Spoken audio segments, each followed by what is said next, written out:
बिस्मिल्लाहिर्रहमानिर्रहीम अस्सलाम वालेकुम यूटीवी ग्लोबल के नाज़रीन, मैं हूं आपका मेज़बान मानुल्लाह कायम खानी। उम्मीद करता हूं कि आप सब खैर आफियत से होंगे। नाज़रीन, आज हमारे साथ मौजूद हैं ईशा ईमान, जो कि इस्लामी यूनिवर्सिटी भावलपुर मेडिकल की स्टूडेंट हैं और साथ में खादिम हुसैन रिजवी मेडिकल सर्विस की प्रेसिडेंट भी हैं इस्लामी यूनिवर्सिटी भावलपुर में। ईशा ईमान, हमें बताइएगा कि ये तमाम तर मामला क्या चल रहे हैं। सबसे पहले 5500 तस्वीर और वीडियोज़ लीक होती हैं, उसके बाद 7200 के करीब तस्वीर और वीडियोज़ लीक होती हैं। और ये तमाम तर स्कैंडल के पीछे कौन से घिनौने चेहरे हैं और यहाँ पे पेरेंट्स का क्या रोल होना चाहिए। और साथ में आप ये बताइएगा कि खादिम हुसैन रिजवी मेडिकल सर्विस के प्रेसिडेंट हैं, आप मुझे बताइएगा कि किस तरह ख़वातीन जो हैं वो यूनिवर्सिटी में अपनी इज़्ज़तों की तहफ़्फ़ुज़ कर सकती हैं। और ये जो स्कैंडल हमारे सामने आया, इसमें जो 7200 के करीब तस्वीर और वीडियोज़ जो है फहश वीडियोज़ और तस्वीर हैं जो कि लीक हुई हैं, मुझे ये बताइएगा कि इसमें कुछ ज़ाती अना रखने वाली ख़वातीन की वजह से तमाम लड़कियां बदनाम हुई हैं या क्या मामला चल रहे हैं यूनिवर्सिटी के अंदर। ये स्कैंडल किस तरह लीक हुआ, इसके पीछे कौन लोग हैं। 7200 तस्वीर और वीडियोज़, आप अंदाज़ा लगाएं नाजरीन कि इस वक्त यूनिवर्सिटी में ख़वातीन किस तरह एडमिशन लेंगी। और वो ख़वातीन जो वहाँ से तालीम हासिल कर रही हैं, जो कि इज़्ज़त के दायरे में रहते हुए जनाब तालीम हासिल कर रही हैं, वो कैसे सर्वाइव कर पाएंगी वहाँ पर। ये मुझे तमाम तर डिटेल्स बताइएगा। इस वक्त यूनिवर्सिटी में क्या मामला चल रहे हैं। और ये जो मुजरिम हैं, एक तरफ जो है वो कह रहे हैं कि पुलिस हमारे ऊपर इल्ज़ाम लगा रही है, जो वाइस चांसलर है वो कह रहा है यूनिवर्सिटी का, और दूसरी जानब पुलिस जो है वो सबूत पे सबूत दिए जा रही है। Isha, what would you like to say about this whole situation? मेरा नाम ईशा है और मैं जो है इस्लामी यूनिवर्सिटी के medical campus name railway campus की स्टूडेंट हूँ and I am also president of Khadim Hussain Rizvi medical service IUB cabinet. जैसे सब कुछ हुआ है, अब ये तो सबको पता है, इस पे मुझे बोलने की ज़रूरत नहीं है। पूरी सोशल मीडिया पे पता चल चुका है कि क्या हुआ क्या नहीं हुआ। ऐसे 20 को जो है मेरी नज़र में सरेआम इस तरह की सज़ा देनी चाहिए जो इनकी आने वाली नस्लें भी याद रखें, और इस वाक़े से पूरे पाकिस्तान की यूनिवर्सिटीज़, पूरे पाकिस्तान की आवाम जो है ना सबक हासिल करे। और इनको जो है इस तरह की सज़ा मिलनी चाहिए कि वो पब्लिकली दी जाए। लेकिन क्योंकि जो है ये इज़्ज़तों के मुहाफ़िज़ थे जिन्होंने ये सब किया है, लेकिन ये ख़ुद ही इज़्ज़तें लूटने पर जो है वो काम कर रहे थे।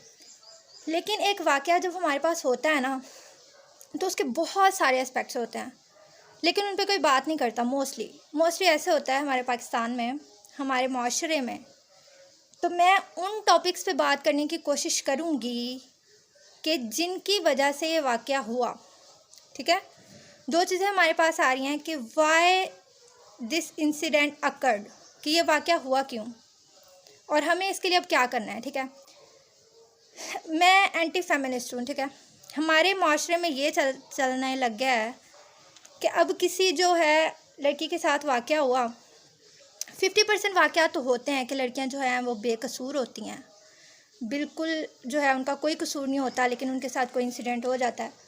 लेकिन जो 50% वाक़यात ऐसे होते हैं कि जिनमें कसूर होता भी है, तब भी उनका कसूर अब देखा नहीं जाता, क्योंकि हमारे माशरे में फेमिनिज़्म इतनी आम हो चुकी है कि हम लड़कियों को कोई सबक देने पे आमादा नहीं है। ठीक है, आज मैं इसी टॉपिक पे बात करना चाहूँगी और मैं ये बताना चाहूँगी कि what we can do and what we should do. Okay, तो सबसे पहली बात जो है, हम देखें कि जिन लड़कियों के साथ ये सब हो गया है, उनमें 3 से 4 कैटेगरीज आएंगी। ठीक है, उनमें सबसे पहला जो है वो उन लड़कियों का तबका आएगा 5500 वीडियोस। आप मुझे ये बताएं कि 5500 वीडियोस जो हैं, इनमें 5500 लड़कियां मासूम थी? ये नहीं कोई देख रहा, और यही वजह है कि नहीं देख रहे तो आगे भी ये काम होंगे। 5500 में पहला तबका उन लड़कियों का आता है जिन्होंने ये सब कुछ जो है अपनी रज़ामंदी से किया। ठीक है, वी कैन से चलें 1500 to 2000 गर्ल्स ऐसी होंगी जिन्होंने ये सब कुछ अपनी मर्ज़ी से किया। वो जो चैट्स रिलीज़ हुई हैं उसमें आप ये बताएं कि कोई आपके साथ ज़बरदस्ती कर रहा है, लेकिन आपके मोबाइल से इस तरह के घटिया मैसेजेस तो कोई नहीं कर सकता ना।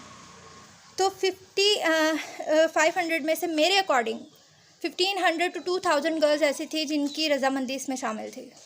और उस रज़ामंदी के शामिल होने की वजह ना सिर्फ उनकी रज़ामंदी, ऑब्वियसली जिन्होंने किया उनकी भी रज़ामंदी, कि हम मुसलमान हैं, हमें बता दिया गया है कि हमारी क्या लिमिट्स हैं। ठीक है, लेकिन कोई उनको फॉलो नहीं कर रहा।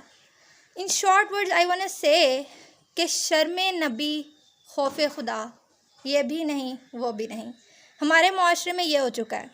ठीक है, पहला तबका उन लड़कियों का है जो मैं साफ कहना चाहूँगी कि वो ख़ुद इस चीज़ में इन्वॉल्व थी किसी भी लालच में। पहले तबके की तो बात हो गई। अब उनकी रीज़न क्या थी कि उनमें जो है दीन से दूरी, खौफ खुदा नहीं है। और आज की लड़कियां मीडिया पे देख क्या रही हैं, मीडिया में इस तरह के रिलेशनशिप्स जब ऑन एयर किए जा रहे होते हैं, शराब पी जा रही होती है, उसमें तो चले लिखा आता है कि शराब हराम है, लेकिन जब इस तरह के रिलेशनशिप्स दिखाए जाते हैं तो मुझे आप ये बताएं कि तब पट्टी चलती है कि इस तरह के रिलेशनशिप्स हराम हैं और इसकी सज़ा क्या है। फ़र्स्ट ऑफ़ ऑल तो इस तरह के रिलेशनशिप्स चलते ही क्यों हैं मीडिया पे? तो इसमें बहुत सारे फैक्टर्स थे कि फ़र्स्ट तबका ऐसा था जिसने ये सब कुछ अपनी मर्ज़ी से किया, मैं यही कहूँगी। अब जो दूसरा तबका आता है उसमें ये कह सकते हैं कि 50% उनकी गैरत मरी हुई थी। क्या मुझे ये बताएं आप कि CGPA इतना मैटर करती है कि आप उसके सामने जो है अपनी इज़्ज़त बेच दें? मुझे नहीं लगता कि कोई भी गैरतमंद लड़की जो है इतना बड़ा कदम उठा लेगी कि CGPA के पीछे जो है वो अपने आप को पेश कर दे।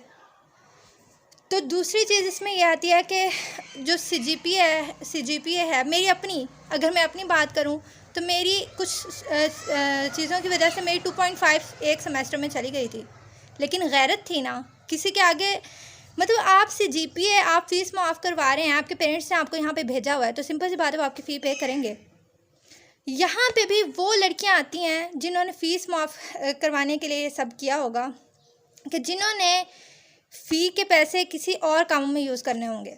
ठीक है, यहाँ पे भी 50% to 60% फॉल्ट गर्ल्स का है। ठीक है, और रीज़न्स वही जो मैंने पहले बता दिए आपको।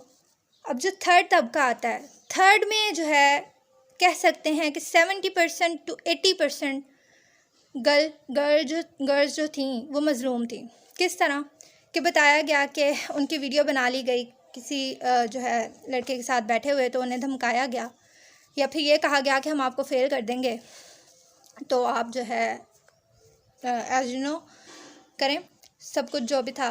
तो इसमें जो है मज़लूम हैं, लेकिन आपको ये नहीं पता कि हमारे अल्लाह ने हमसे क्या फ़रमाया है। हमारे अल्लाह ने फ़रमाया है कि आप गुनाह को छोड़ के एक बार भागने की कोशिश तो करें।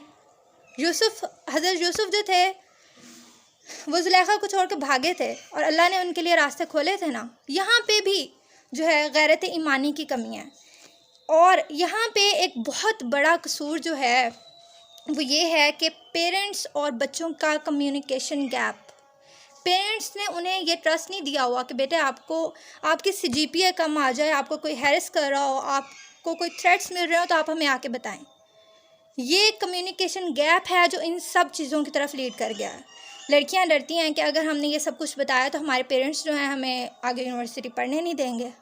तो ये चीज़ें थी कि ऑब्वियसली जिन्होंने ये सब किया वो मेन फैक्टर हैं, लेकिन उनके बाद ये सारे पहलू कि लड़कियों का अपना ईमान कम था, लड़कियों में खुद ट्रस्ट नहीं था, लड़कियां खुद इंटरेस्टेड थी कुछ, I am not saying that all, लेकिन मोस्टली। और आखिरी चीज़ जो है वो पेरेंट्स के साथ कम्युनिकेशन गैप। ठीक है, अब जो है हम इसके अगर सोल्यूशन की बात करें तो सबसे पहले मुझे जो लगता है इसका सोल्यूशन ये हो सकता है कि हमारा जो मेडिकल कैंपस है ना, सुम्मा अल्हम्दुलिल्लाह वो ऐसी हर चीज़ से पाक है। मैनेजमेंट ऊपर से लेके नीचे तक जो है ना उसकी बहुत सही है, हर बंदा अपने फ़राइज़ पूरे कर रहा है और हमारे वहाँ पे प्रॉपर यूनिफॉर्म है, इतनी स्ट्रिक्टनेस है, इतने स्ट्रिक्ट रूल्स हैं कि वहाँ पे आज तक जो है ऐसा कोई वाक़या जो है वो सुनने में नहीं आया। तो मुझे लगता है कि मैनेजमेंट का अब ये रोल है कि वो इस तरह की मैनेजमेंट बनाएं, इस तरह के ऊपर टीम हो कि वो इन सब चीज़ों को प्रॉपर कंट्रोल करे। और जो है और जो स्टूडेंट्स का रोल है वो तो ऑब्वियसली हर लड़की में गैरत ईमानी पैदा हो, इस्लाम को सीखे, उसे पता होना चाहिए कि मैंने क्या करना और क्या नहीं। पेरेंट्स का ये रोल है कि अपने बच्चों को इस तरह का ट्रस्ट दें कि बेटे आपके साथ अगर कुछ हो रहा है तो आप हमें बताएं ज़रूर। बाकी एंड में तो वही बात है कि इस तरह के जो बीस्ट हैं यहाँ पे हमारे माशरे में हैं, उनको सरेआम फांसी देनी चाहिए, जहाँ तक मुझे लगता है। ताकि आइंदा जो है इस तरह का कोई काम हो ना सके। हमारे फ्यूचर, हमारे कैरेक्टर्स पे एक क्वेश्चन मार्क लग चुका है। आप मुझे ये बताएं, वो कहते हैं ना एक मछली सारे तालाब को गंदा करती है।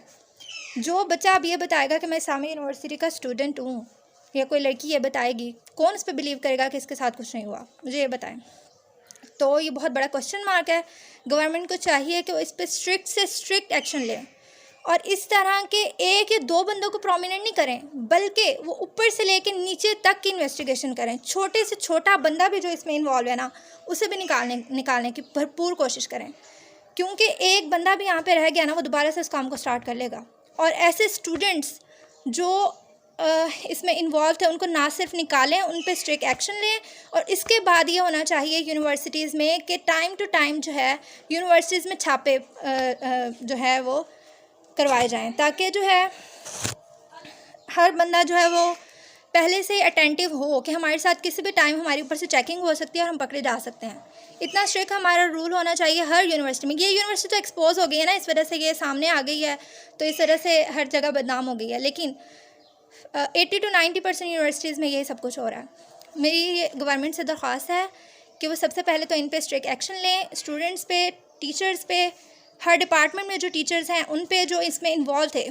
उसके बाद जो है इन सब को रिमूव करें यूनिवर्सिटी से। आगे जो है सिक्योरिटी को सख्त से सख्त बनाएं, स्ट्रिक्ट रूल्स बनाएं। गर्ल्स का जो यूनिफॉर्म है, गर्ल्स की जो रूल्स हैं, उनको ज़्यादा से ज़्यादा स्ट्रिक्ट किया जाए। हमारा इस्लामी मुआशरा है, हम तो यहाँ पे ये रूल भी नाफिज कर सकते हैं कि लड़कियों का यूनिफॉर्म है ही अबाया और प्रॉपर जो निकाब, तो क्यों नाफिज नहीं हो रहा? तो ये सारे पहलू थे जो मुझे लगते थे, और मैं गवर्नमेंट से यही इल्तमास करती हूँ कि इस पर स्ट्रिक्ट एक्शन हो, और अल्लाह ताला सबकी जो है हिफाजत फरमाए। आमीन बिजाहि नबी आमीन। तो नाज़रीन, आपने तमाम तर गुफ्तगू सुनी ईशा ईमान की, जो कि इस्लामिया यूनिवर्सिटी भावलपुर मेडिकल की स्टूडेंट हैं और खादिम हुसैन रिजवी मेडिकल सर्विस की प्रेसिडेंट हैं। उन्होंने बड़ी ही कमाल गुफ्तगू की और बड़े ही अच्छे तरीके से ब्रीफ किया कि किस तरह से अपनी इज़्ज़त की हिफाजत वहाँ पे ख़वातीन कर सकती हैं, और इस घिनौने काम में कौन कौन मुलव्विस था और उन्हें क्या क्या सज़ा मिलनी चाहिए। नाज़रीन, आप सब ने भी अपनी कीमती राय की इजहार करना है कमेंट सेक्शन में, और इसके साथ अपने मेज़बान अमानुल्लाह कायम खानी को और ईशा ईमान को दीजिएगा इजाज़त। अल्लाह निगहबान। पाकिस्तान जिंदाबाद, इस्लाम जिंदाबाद, पाक फौज हमेशा पाइंदाबाद।